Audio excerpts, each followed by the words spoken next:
guys, welcome to the Legacy Wealth Show. I got my buddy Corey Reyment here. Corey, what's up, man? Not much, man. How you doing, Tim? Dude, rocking and rolling. So it's obviously chaotic. There's a lot of stuff going on with the coronavirus right now, and there's a lot of uncertainty in the marketplace. But, dude, you're still doing deals. So Still doing deals. I love it. So I wanted Yes. to have you on, man. And I know we see eye to eye. We're in a couple Masterminds stuff together, and talking about doing some more deals together. And I'd love to talk about your background. I want to know a little bit more about what you've done. Let everybody know what you've done, what you have going on right now. And although coronavirus is spooking some people, it's not affecting your personal economy. And I want to hit on. And then I want to talk about this new apartment deal, dude, that you just took down. So yeah, man. Let's start from the top. Why don't you give everybody a rundown of how you got into real estate? Yeah, cool, man. Well, appreciate you having me on here, Tim, man. It's awesome. And a year ago, I was thinking about this when we were doing this today. I'm like, I didn't even know you a year ago. So it's pretty cool to see, what's happened with the relationships and stuff like that. It's been great. Got into real estate back in like 2016, I think. Honestly, my wife and I think we talked about this previously. We were in network marketing for a while. So we got a taste of that residual income coming in, do the work once, and then just, farm it, and it keeps producing. We liked that idea, but we were like kind of capped out on what we could see as the potential. Like my goal was to get out of my 9-to-5 job and replace my income with something. And network marketing at the time we were making money from it and all that sort of stuff, but it wasn't getting us further ahead. We saw there was kind of a dead end to it. And so I remember I was at my neighbor had a garage sale, and I went over there, and they had Rich Dad Poor Dad on the shelf. And I was like, oh, I've heard of this book before. And they wanted like 75 cents or something. So I gave them like 2 beers, and they gave me the book. And I read it that fall or that winter. Carrie and I and my wife were taking a trip to Hawaii, read the book, and I was like, oh my goodness, this is what we got to get into. We got to get into real estate. We got to get out of all this other crap we're into and just focus on real estate. This is going to get me out of corporate America. So we started going around, and originally we wanted to just buy like single family or duplex rentals. We started, going around with a real estate agent, and we realized that was probably not the right avenue to get deals. And so we started hooking up with some people. What year is this, by the way? That was 2016. Okay. Yeah. So summer of 2016, we had an offer in on a side or upper lower duplex in Green Bay, which is where I'm from. And it fell apart, thankfully. It fell apart because otherwise I'd take all my money that I had available, put it as a down payment, and I would have been cashed out and probably sitting there with one property for the next 3 or 4 years, Yeah. So we started going to RIAs and figuring out how people were doing this stuff with getting 50 units, 100 units, whatever. We started getting into that. We found wholesaling, and I know you got a background in wholesaling as well. And that's kind of what we started to realize was going to get you out of corporate America quick. Versus starting to acquire some doors, they take a little while, as you know, to get the cash flow rolling. And so we did that, got our first wholesale deal, our first rental, and we did a lease option on our old house, like all within a matter of a month at the end of 2016, early 2017, and just been loving it ever since, man. So what's your primary business focus right now? Primarily wholesaling. That's the day-to-day. We've got employees for that company and that sort of stuff. The rental side of things has been more of like for our long-term, kind of almost like we're building our own retirement plan with it. How many deals are you guys doing on a monthly, annual basis? Wholesale wise, I think we do about like 50 a year, somewhere in there. Yeah. So 50 a year. What have you seen from a wholesale standpoint moving forward? There's a lot of uncertainty with the coronavirus. A lot of people are scared. A lot of people are running. Obviously, we know that Warren Buffett says when there's blood in the streets, buy, right? Like that's the time to buy, and that's the time to go out and do deals. A lot of people are worried about like the economy and what they hear on the news and all this other nonsense. But like, what's going on with your economy? Like what's happening with your world right now and the deals? Yeah, I mean, well, we're shut down now in Wisconsin as far as like we're not supposed to go anywhere that is non-essential or whatever, right? So it's forcing us to get more creative in our business. I feel like it's forcing us to do some things, like we're going to start doing some more virtual wholesaling, and we're trying to dive into that stuff we've wanted to do, but we just kind of put on the back burner because we're just going through grinding every day and do it. But we're still doing deals. I think we got 4 or 5 deals that are all assigned, ready to close in the next 30 days. Title companies here are still open. Banks are still open. So everything is still going forward as normal with those deals. So it hasn't changed anything other than I've noticed a big shift in the way that our conversations are happening with our sellers who are calling. Mm-hmm. It's a much different conversation now than it was 2 weeks ago. Yeah. Where they were probably more in the buy, they were more in the seller market. Now they understand things have shifted and people had a price that was, 20% higher. Now they're willing to take less, but now we have to adjust down even further, as you and I were kind of talking about before we hopped on here. And so it's kind of an interesting dynamic to see. I wasn't in real estate back in 08, I know, 09, man. 10, 11. So dude, get ready. I know. I'm like, this is kind of fun. I kind of like it. So I get why people are freaking out, and I understand there's going to be some uncertainty with the rentals that we have, but there's a lot of programs and stuff that sounds like they're going to be implementing, and a lot will shake out. I'm sure by the time this thing hits somebody's earbuds, there'll probably be a lot of stuff. Did you see the letter that I sent out yesterday to all of our tenants about paying rent and everything? I think so. Empire Facebook group. Yep. Yeah. So one of the things that we did is I'm in the mindset of like, this is business as usual. We're all still moving forward. Everybody's still responsible for my bills. Tenants are still responsible for paying their bills, right? And but you do it in a tactful way, right? You're not coming off as an asshole, right? You do it in a tactful way. It says, hey, listen, I cannot support the building and maintain it and pay the heating bill and pay the electric bills and pay for the trash service and pay for the maintenance and pay for the safety and security and all these different things and maintain the laundry facilities and all this stuff because I use money from rent in order to maintain the building. Right. I can't do those things unless you're paying your rent. So I think it's really important to convey that message to tenants so they understand it's not just some, rich landlord sitting up in a mountain house somewhere diving into coins like Scrooge McDuck over there. Right? Yeah. So I think it's really important to convey that message to them. Yeah. And we said, hey, listen, if you absolutely cannot pay rent because of a hardship, because you lost your job and you can prove it, right, then we will work with you, but you have to be proactive. If we're chasing after you, not going to be okay. If you come to us now and you let us know that you lost your job, we will help set you up with some different programs. And then we put some bullet points in there of a bunch of different subsidy programs, nonprofit organizations, local churches, and all sorts of different stuff like unemployment. Like, here's how to file unemployment. We gave them a step-by-step. Here's how to contact Jobs and Family Services, and all these different food supplement programs, rent supplement programs, income supplement programs, just making sure that people know all that stuff. So I think that's awesome. But the reality is, man, that's the most we can do. And what I do know is that multifamily and residential rentals, at least, even if it's single family, duplexes, whatever, is the most insulated of all asset classes. Do you think people are going to pay their home rent or their office rent first? Right. Or their home rent or their storage rent or their home, you know what I mean? Yeah. Or their retail rent. And so I think all the other asset classes are going to get really bad shit. Like, if something happens to us, they're in even worse shape. Yeah.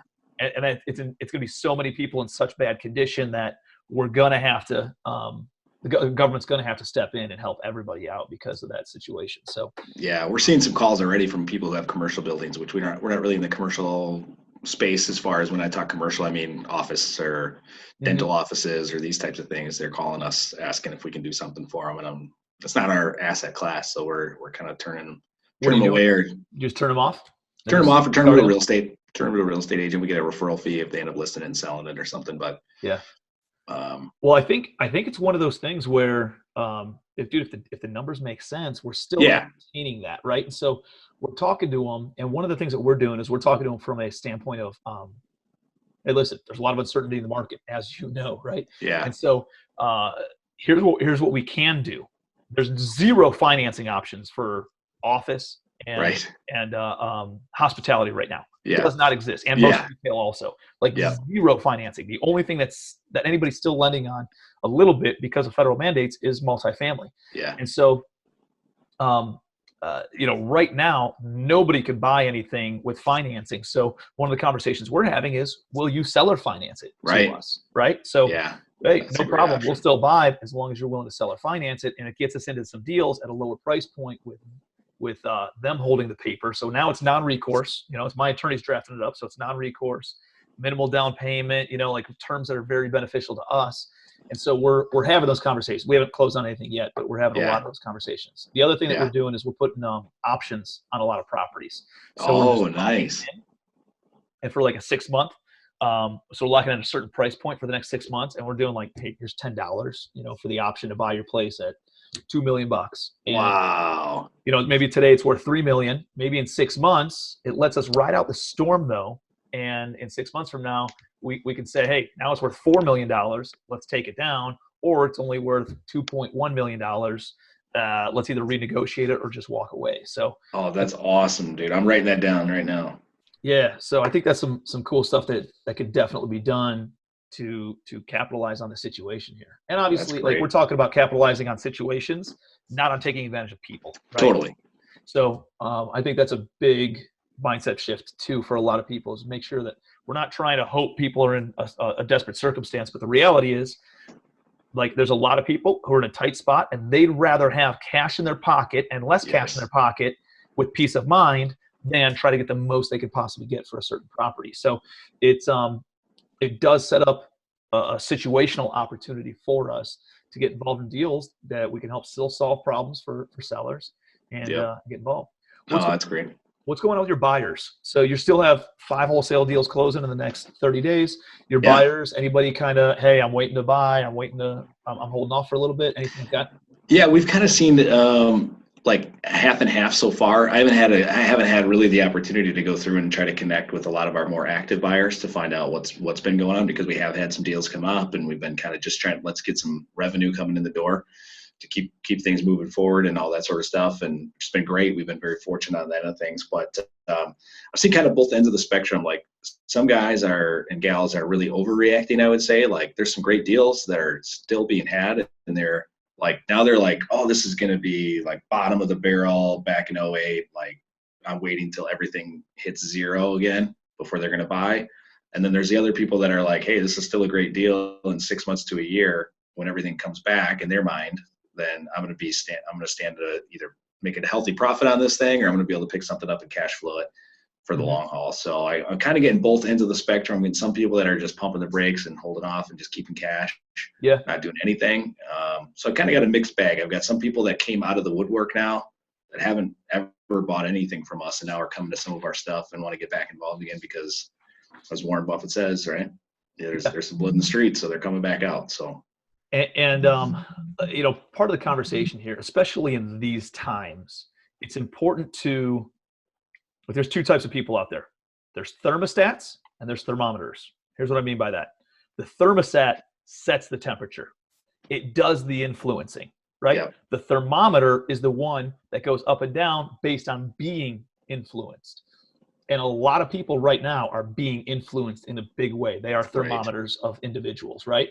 Yep. And they're up some days, they're down other days. They're letting the media influence them in major ways.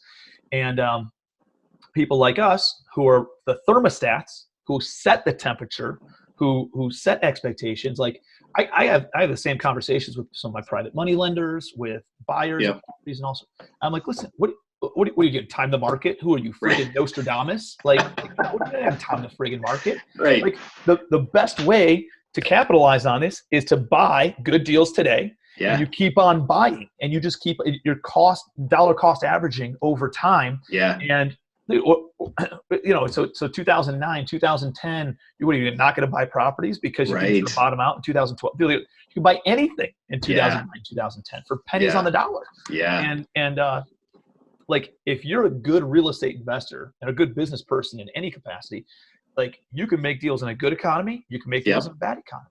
It's just, how is the deal structured? Are you always buying at a wholesale price? Are you always creating appreciation or creating value in some capacity, right? Yeah. Buying for cash flow. Like there's still amazing deals to be had right now. Oh yeah. Whether we're at the bottom or not, Right. So totally. I think it's an important key, and don't let other people, your buyers, your sellers, whoever, and I'm not saying this to you, I'm selling this to the audience, but don't let other people influence you.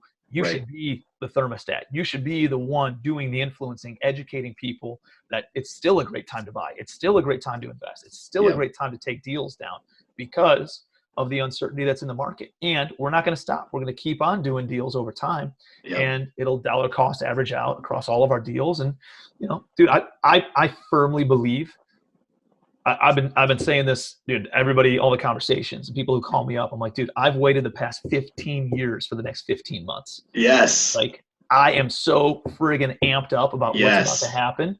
And I'm buying a deal next week that's 130 units that I contracted before all this stuff went down. I'm buying another one, 196 units in next month that I contracted before all this went down. Could I go back and renegotiate? Maybe, and we might. But would I walk away from that deal? No, it's a friggin' great deal. It's deal still. So I'm not going to walk away from deals that are still good deals. Like, you just keep on doing it. And if that's going to set you up with a balance sheet and the ability to close on the bigger deals that are total grand slams in the future. So I think it's great too, just being part of like the masterminds and stuff like that, being around other people. Like for me, only being in real estate since 2016, the thing I always hear in the masterminds is like, oh, just wait, you haven't been through 08, you don't know what you're talking about, right? I'm kind of excited to get through this, because then I can be like, hey, I was there for Corona. I was there through Corona, but I can learn from all those people that were there, right? And so I think that's important to see. Like, there's so many people that regret, that I've just known, that are high-level real estate investors that I met, that regret not being more active back in 08, 09, 2010. They're like, man, if I would have only done this back then and kept buying, like you're saying, and kept doing my thing, gosh, I'd be so many more millions net worth right now, and all that sort of stuff. So I've kind of used that. I'm very much the gas pedal carries more of the brakes in our relationship. So there's a little tension at home now, because I'm like, let's go. And she's like, let's make sure we're doing it right. And, but like you said, if it's a good deal, it's a good deal. I'm not going to pass it up. Yeah, man.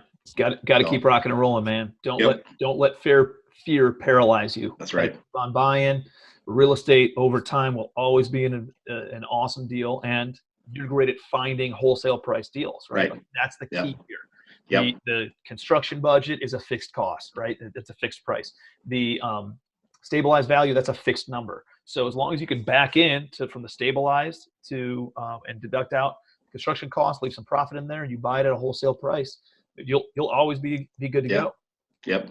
Totally. So what else are people saying in the different masterminds that you're in? What are you seeing from some of the seasoned investors? What are they telling you? How are they advising you on some stuff? Just, like cash is king is the theme out there from a lot of folks that I consistently keep seeing. It's kind of been the theme, in CG for us for a while. And I'm grateful that it is, because when everything started going down, I was sleeping like a baby at night. No issues, right? Because we had that reserve set up. So that's been kind of the biggest thing. Lines of credit. This was something I didn't really ever think about, but drawing down the line of credit and getting that liquid into a different bank account. Yep. That was something that was a huge nugget for me. I was like, oh, I didn't even know you could do that. Right. So we started to do that just to get more liquid over the next couple months, and just be ready for good deals. Having the cash right now is going to be like, we're going to be able to pick up some smoking deals if we can make it super easy on our sellers. And when other people can't get loans, we're going to have the cash. So love it, dude. That's kind of been the big theme. I love it. Yeah, absolutely, man. There's going to be, I think going back to your previous point, is cash is king and cash flow is king, right? You need like, if you got a ton of cash but no cash flow, it's not that exciting, right? If you got a ton of cash flow but no cash, you're kind of waiting every single month.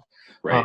You need a little bit of both. And what some of the stuff that we're doing, a couple of bullet points, is generating as much cash as we possibly can. So we are wholesaling. We are selling off some of our smaller apartment buildings right now. I'm going to seller finance them, get some cash in, still maintain some of the cash flow too.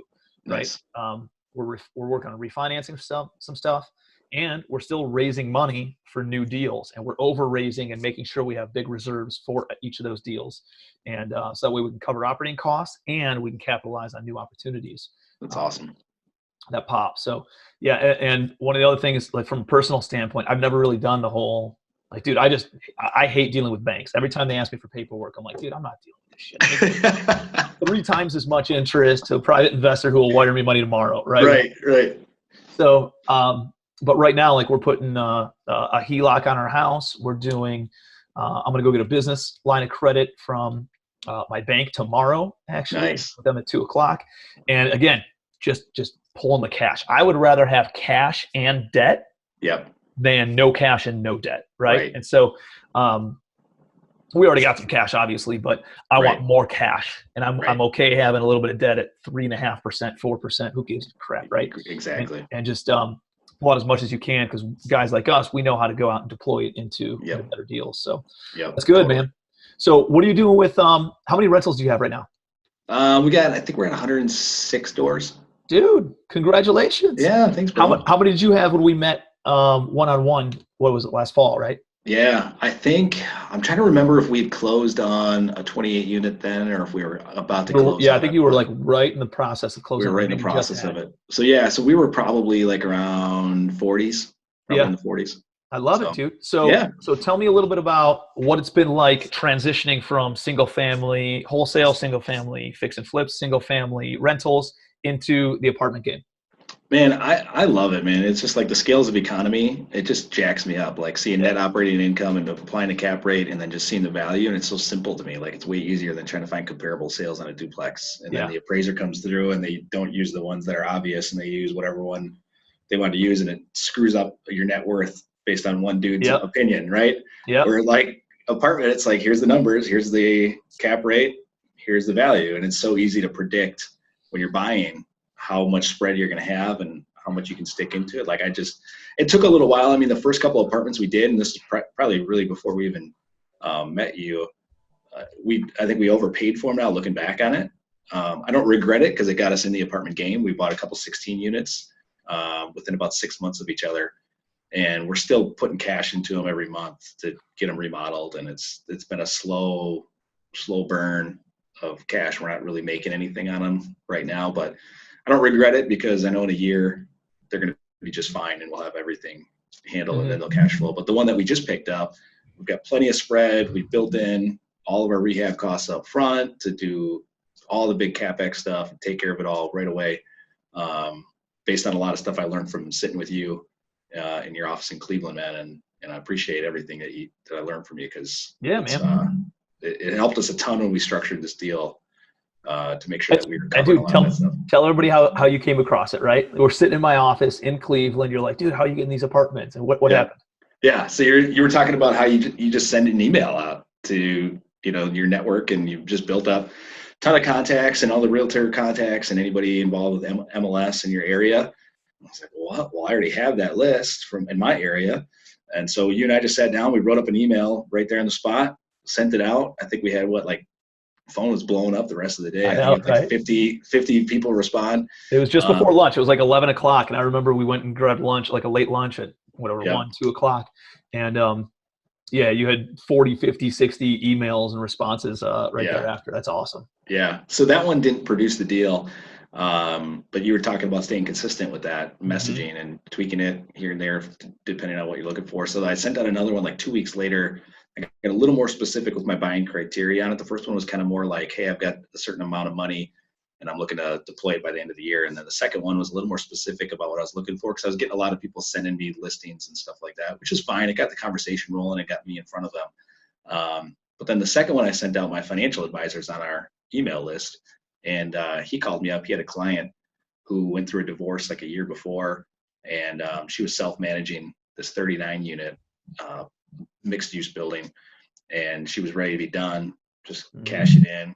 And he just called me up and said, hey, I don't know if you'd be interested in this area, but she wants to sell it. And he told me like some numbers on it. He didn't know exactly how many units or whatever. I'm like, well, hook it up, man. So he got me her contact info and went direct to her, and we talked a couple times and went down there and took a look at it and negotiated a little bit, and it was pretty easy. I love it, dude. Yeah. So what is it, 34 apartments and 5 retail spaces you told me? Yep. Awesome. How occupied was it when you bought it? Right now, we just closed on it about a month ago at the time we're recording this. And I think we've got including the commercial units, all the commercial units were vacant when I bought it. I think we're at like 11 units that are vacant, including the 5 commercial. What are you doing to push the rentals on the commercial stuff? That's a little bit awkward time right now, right? Yeah. So I use property management for all my stuff right now because it's kind of fragmented all over the place. But what the property management company we brought in has a connection to a commercial broker. So they're they're pushing it out through their network right now. Yeah. As the last one. So dude, I would just get somebody in there ASAP, right? Like one of the things that we're doing is like we have some storage facilities, and we have one storage facility that's 30% occupied or something. When we bought it at pennies on the dollar, dude. We're all into this thing for like 40 cents on the dollar. And I was telling my JV partner yesterday, I'm like, dude, we don't need market rate rent. I don't need a premium. I don't even need market rate. I want half of market rate. I don't even care. I just want occupancy in there. I said, dude, rent it and give a free month rent for every month that they pay rent on time.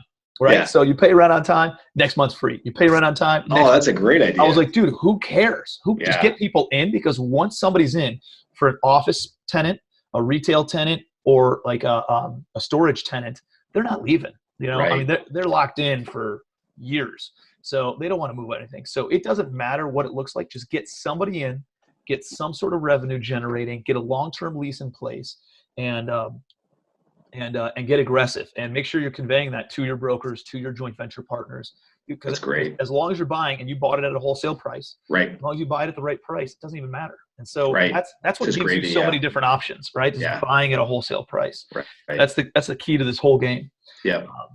So that's good, man. Awesome. I love it. What else is going on? What is the goal for the next 6 months, 12 months? What is that going to look like? I mean, honestly, the goal for us right now, we want to get our wholesale business completely functioning without us for the most part. I mean, obviously, we're still going to have to be working on it, but not in it on a full-time basis. So we made a couple hires actually before all the Corona craziness happened, but it's been a good thing actually. We haven't had to let anybody go or anything like that. So we're getting those guys all trained up, ready to rock and roll, and then that kind of removes Carrie and I, and then we kind of consider us like 2 levels away from having to be in the business at that point. We'll kind of have some people who can replace other people if something happens to them.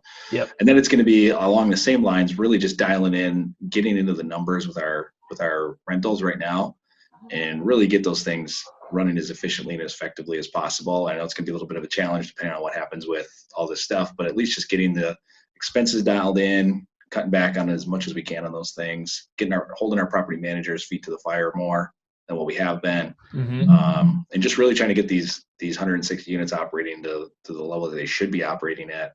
And obviously, again, if good deals come across the plate, we're gonna pick them up. I mean, I'm not passing on any good deals, man. That's for sure. But for the next 6 months, it's really just going to be dialing in on focusing on getting the stuff we have right now really cash flowing as best we can.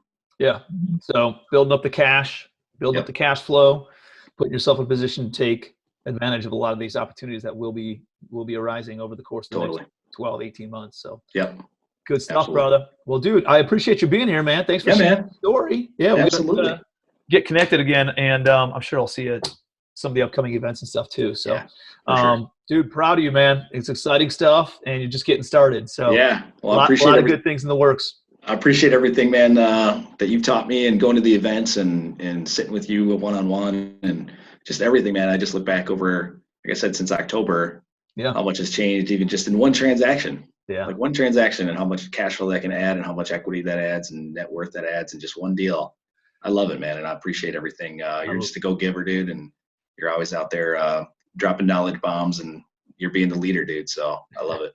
Appreciate you, man. You bet. Well, appreciate you guys. Another episode, Legacy Wealth Show. Hope you guys get a ton of value. Make sure you're connected with Corey. Corey, where could people connect with you?